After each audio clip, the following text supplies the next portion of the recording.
एखाद्या माणसाचे सौंदर्य किती सुंदर आहे या गोष्टीला फारसं महत्त्व नाही, पण त्याच माणसाचे व्यक्तिमत्व किती सुंदर आहे या गोष्टीला खूप महत्त्व आहे.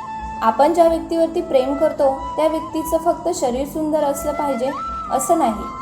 आपण ज्या व्यक्तीवर प्रेम करतो त्या व्यक्तीचं मनही सुंदर असलं पाहिजे. आणि ज्या व्यक्तीचे मन सुंदर असेल तो व्यक्ती आपल्याला आयुष्यभर साथ देतो. तुम्ही जर प्रत्येक वेळी अपयशी होत असाल तर लक्षात ठेवा, तुमच्या यशाचे शिखर हे खूप मोठं असेल.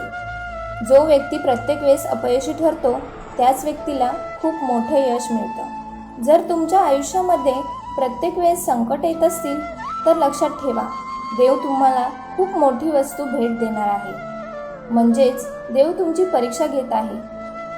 देव जे सुख तुम्हाला देणार आहे ते सुख भोगण्याकरता तुम्ही सक्षम आहात की नाही. जर तुमच्या आयुष्यामध्ये कोणत्या प्रकारची अडचण येत नसेल तर समजून घ्या, तुमचं अपयश नक्की होईल.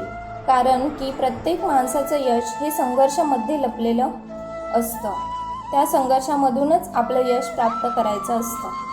त्यामुळे आपल्या आयुष्यात येणाऱ्या प्रत्येक संकटाला सामोरे जा. संकटाला पाहून पळू नका. आपल्या आयुष्यामध्ये लहान व्यक्ती असो किंवा मोठी व्यक्ती असो, प्रत्येक व्यक्तीशी एकदम सन्मानाने आणि आदराने बोलले पाहिजे. जर आपण एखाद्या व्यक्तीला सन्मानाने बोललो तरच त्या व्यक्तीकडून आपल्याला सन्मानाची भाषा बोलली जाते. श्रोत्यांनो, तुम्हाला जर आजचे प्रेरणादायी विचार आवडले तर व्हिडिओला लाईक आणि सबस्क्राईब करा. तुमचा दिवस आनंदीचा जाओ. धन्यवाद.